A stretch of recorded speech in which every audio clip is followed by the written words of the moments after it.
Hey guys, welcome back to my crib. Today I'm going to show you a new toy that I purchased a few months ago.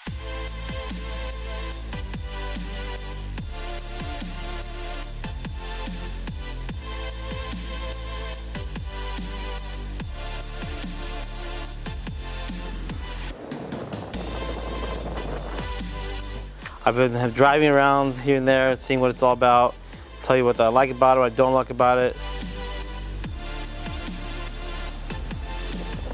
how much gas the damn thing eats, and we might trade it in, buy it, sell it, do something new with it, who knows. So as you guys might have seen some of my posts online, Facebook, and when we actually got the car delivered. Let me show you guys what it is. Let's see, where do I start? There's a lot more things I like about the car than there is things I don't like about the car. First things first, it's 2016. It's the gray that I like. It's got the factory 20-inch wheels on it. These are I actually purchased these wheels, the ones that came with 19s. I purchased some 20s from a 2020 Evo, and that's what's on here now. I was looking for the black ones, but I couldn't find them. There's a couple things I don't like about the car. If you're spending $250,000, it'd be nice to get a key that actually is like a key fob that you walk up to it and the door opens up, instead of having to pull this thing out of your pocket every time you need to get in and out of it by clicking the buttons, locking and unlocking it. That's one thing I hate about the car. I wish it was a little more advanced. Everybody thinks that this door handle right here, they just want to keep pushing it in. Like you have to yell at everybody not to touch it. It goes back on its own. That's one thing that I don't know if I don't care to like it or not. A lot of people are like, hey, your door handle is sticking out. They go to push it and you have to yell at them so don't break the handle. Overall, let me take the top down so we can get to the buttons in the inside and give you an idea of show you like what button does what.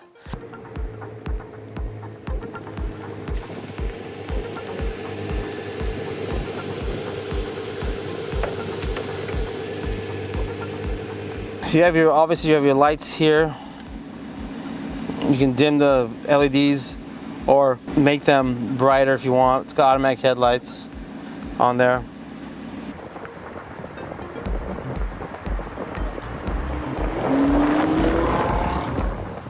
Take a look at the front wheel. I'm gonna push this button and watch what it does. It raises the car up.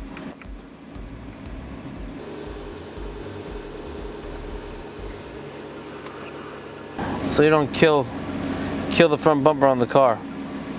Here's going down. There you go. This is the convertible top button. If you've got a coupe, you won't have that. And then this will be your window. There's a little window right here. And watch, as weird as it is. Check this out. It's a pretty nifty tool. So if you got the top up and the window's down, you lower that window in the back and the air just comes and flies over the top. It's actually really cool. And then one thing that I don't like is they should have took this part of the controls, which is the wiper system, and put that here maybe, or put it on the switch here or something, or somewhere else, and put the stereo volume control knobs and everything up here. That would have been a-okay, but instead it's all right here. There's a bunch of options here you can go through and click and play with. The one that I had kind of not an issue, but had a hard time trying to figure out. There's the car always starts up in like this screen, and I always wanted to get to the bigger screen. All you gotta do is hold this button, the bottom left, hold it down once, let go, hold it down one more time, and it'll bring the big screen up for your dashboard and everything else. There's two buttons right here. One's for the front, your engine compartment, no, your trunk, what do you want to call it. There's one more button down there, right here, which opens up the engine. Let me show you. This is your engine bay. Little tiny little thing. Your oil's right here. Air filters are right here. There's, I mean, I don't know how much more there is to it without tearing apart the car. I haven't really got into it that much. A buddy of mine the other day went like this after I parked, and his ass almost caught on fire because this gets really, really hot. I recommend staying away from the back of this as best you can, because it does. We just pulled it out from there to here, and it's already, you know, scorching hot. This is all the trunk space you get. There's not much in here. You can only probably put like one bag in here, backpack maybe. There's also the battery sits right here. You can get to it. This comes with all the tools, the pump, a couple things. That's about it. There's not really much more to that. Very simple in the front. It's like a big box. I don't like the fact it doesn't have cup holders. I mean, for a supercar, okay, maybe get rid of this. Maybe get rid of the power mirrors, heated seats. I don't know. I really would like to have a cup holder, but we didn't get a cup holder. Let's go for a spin, guys, and see what the hell this thing's about.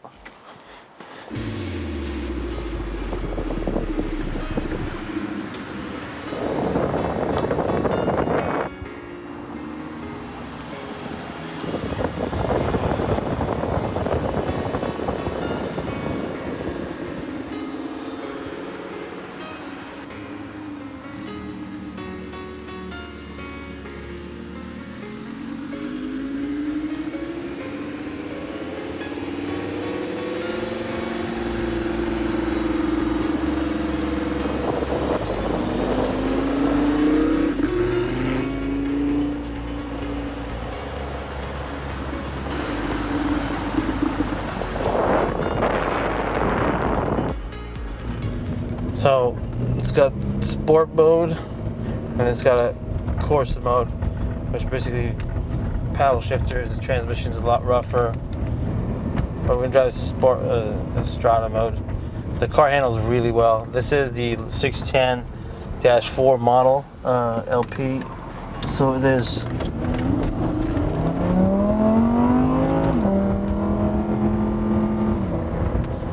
See, I can put this in manual mode, or I can put it in automatic mode. Right now it's in automatic mode, so we'll do all the shifting for you. You can just drive it like a normal car. I drove it for a week straight to see how it would feel daily in the vehicle, and it is actually pretty comfortable. The only thing that sucks is you can barely see out that way. If you look this way, you can kind of see, but that way out to that corner, you're blind. You gotta look at that. I wish the Lamborghini put blind spots in the bumpers so you can indicate on the mirrors. That would be a pretty cool feature. But then again, this is a 16. Maybe the 2021 has it. I doubt it, but you never know. Overall, it's a pretty nice car. It's very smooth. If you go from Strata to Sport, suspension feels like it's tightening up some as well. It does suck on gas, so if you're worried about gas mileage, don't buy the car. Insurance is pretty cheap on the car.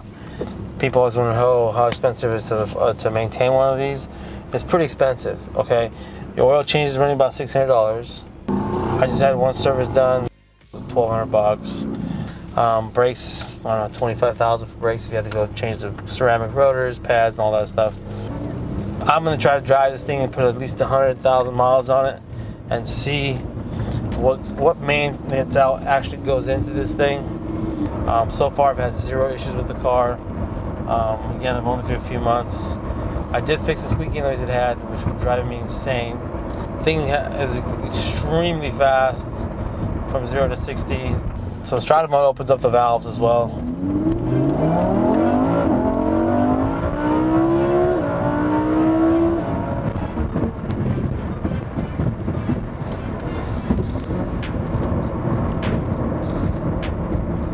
It does handle very well.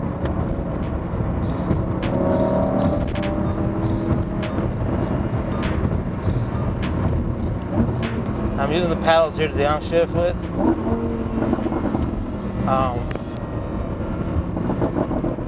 Does have a cool rumble in the rear end. It's got the regular. It doesn't have the regular exhaust. It has a sport exhaust on there.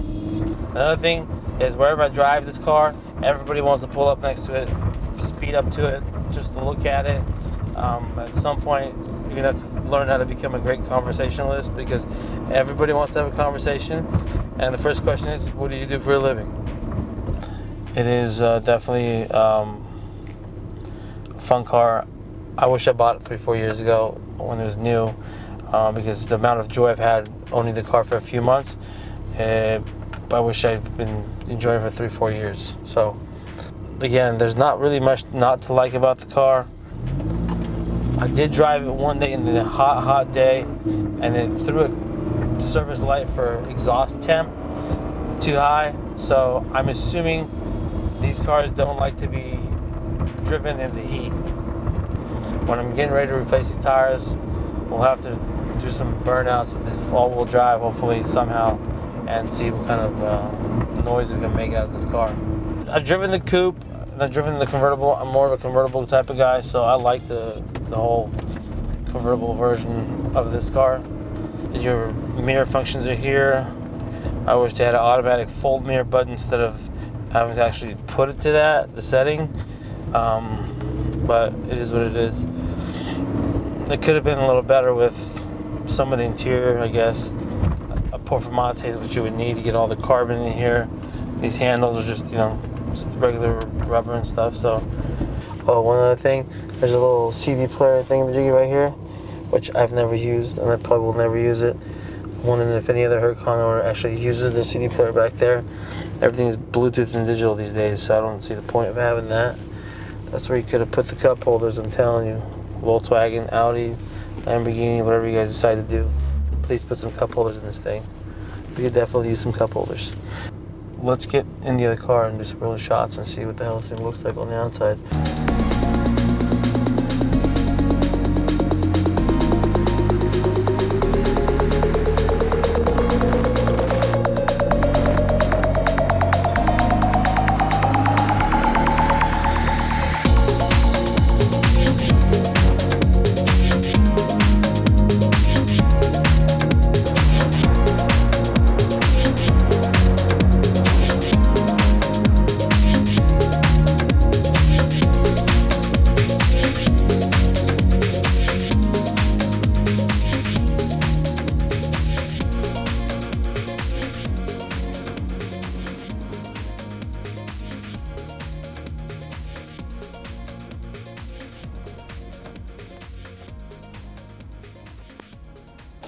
Well, guys, that's all I got today for this Lamborghini Huracan Spider. Check back with us for some more videos and subscribe to us. We got some more cool cars in here. We'd like hearing from you guys. And how we make it a good 2020.